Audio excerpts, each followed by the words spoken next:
This is not just a story about death. It's the echo of a scream that was silenced inside a small house but still lingers in the air of Gujranwala.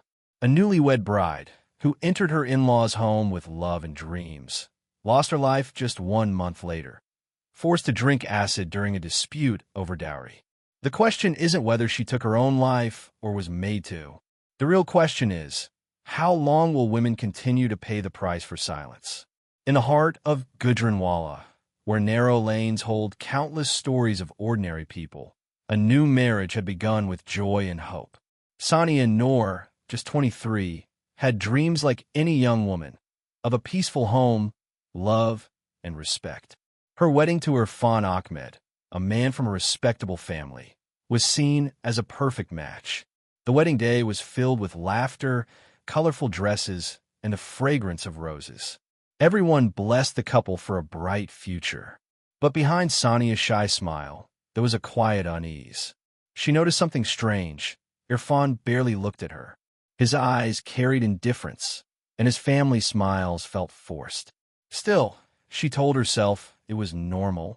Maybe he was just nervous, or maybe she was overthinking. After all, it was her wedding day, and life had just begun. When the celebrations ended and she left her parents' home, Sania turned back to look one last time at her mother's teary eyes. That moment carried a strange weight, as if fate was whispering that her new life would not be what she had imagined.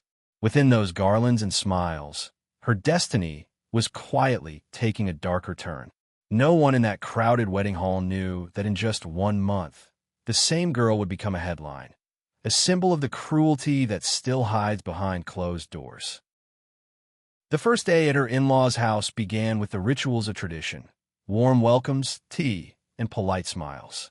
The small brick home in Gujranwala was simple but filled with unspoken tension.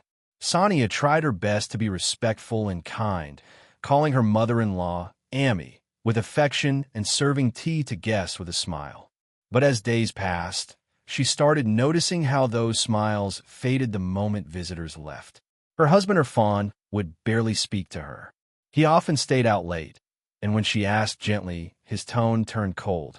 His mother would comment about how much her family had, or hadn't, given in dowry. A few missing items became daily discussions. A washing machine, gold bangles, even a new mobile phone. Things Irfan's family believed were their right. Sania tried to explain that her father had done his best, that they were not a rich family, but her words only made things worse. The house that was supposed to be her new beginning slowly became a prison of criticism and emotional abuse. Every morning started with whispers and ended with silent tears. The warmth she hoped for was replaced by icy glances and harsh tones. From the outside, their house looked ordinary, but inside, it echoed with cruelty wrapped in tradition. No one could see how Sania's gentle spirit was being crushed, one comment at a time. It was a Sunday morning when the first serious argument erupted. Irfan's mother accused Sania of not bringing enough dowry, her words sharp like knives. "Other brides bring cars and gold," she said, "and you came with excuses." Irfan remained silent, his eyes fixed on the floor. That silence hurt more than any insult. Later that day, Irfan confronted Sania about the same issue. His words were bitter, echoing his mother's. Sania listened quietly, her eyes filling with tears she refused to let fall.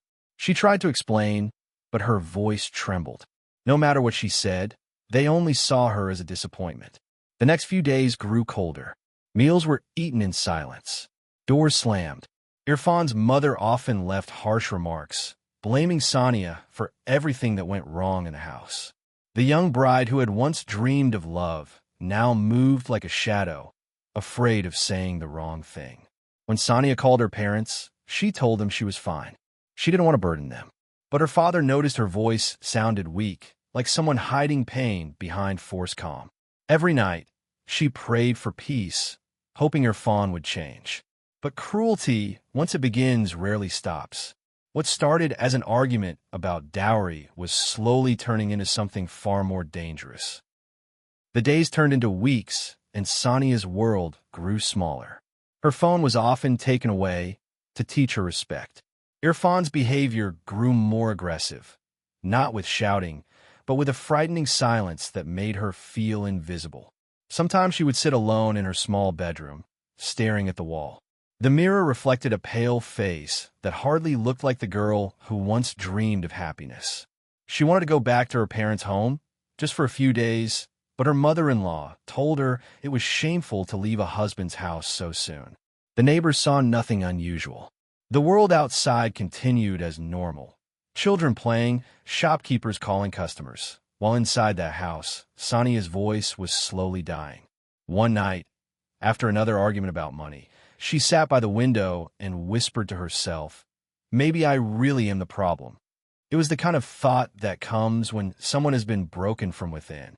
She wanted to tell her father, but she knew his weak heart couldn't bear it. She wanted to cry, but there was no one to comfort her. So she stayed silent. And sometimes, silence becomes the loudest scream. It happened one ordinary afternoon. The argument had begun again, about a gold set that Irfan's mother claimed she was promised. Voices rose, tempers flared. Irfan accused Sania of lying, and she begged them to stop, her hands trembling. Then, in a moment of uncontrollable rage, something irreversible happened. A small plastic bottle, the kind used to store cleaning acid, appeared. Whether it was handed to her, forced upon her, or used against her, no one could say for sure. All that is known is that moments later, screams filled the air. A burning pain, a desperate cry, and then silence. The neighbors rushed out, confused and terrified. Irfan and his mother stood frozen. The smell of chemicals filled the kitchen. Sania fell to the floor, her body shaking, her face burning. Someone finally called an ambulance. When she was taken to the hospital, her condition was critical. The truth of that moment remains buried in fear and lies. Did she drink it herself, under pressure, or was she forced? Only the walls of that kitchen know what really happened, and they remain silent. The hospital corridors were filled with whispers. Nurses moved quickly, doctors shouted for equipment, and in the middle of it all lay Sania, barely conscious, her face bandaged, her voice gone. Her father arrived within hours, trembling, eyes swollen from tears. When he saw his daughter on that stretcher, he collapsed beside her. The doctors tried to save her, but the acid had done its damage. Reporters began gathering outside the hospital, cameras flashing, news spreading. A young woman forced to drink acid by her in-laws, the headlines said. But for Sania's family, this wasn't news, it was a nightmare. She survived for 2 more days, fighting quietly. Her father whispered prayers by her bedside, holding her hand. Before dawn on the 3rd day, her heartbeat faded. The monitors went silent. Outside, the call to prayer echoed through Gujranwala, and with it, another daughter's life ended in pain and injustice. The police arrived soon after. The case was filed under suspicion of murder and domestic violence. Irfan was arrested first. His face remained expressionless as he was led into the police van. His mother cried for mercy, but her tears could not wash away the evidence. Inside the police station, officers discussed the case in low voices. Some said it was an accident. Others believed she had been forced. The truth was tangled in fear, shame, and denial.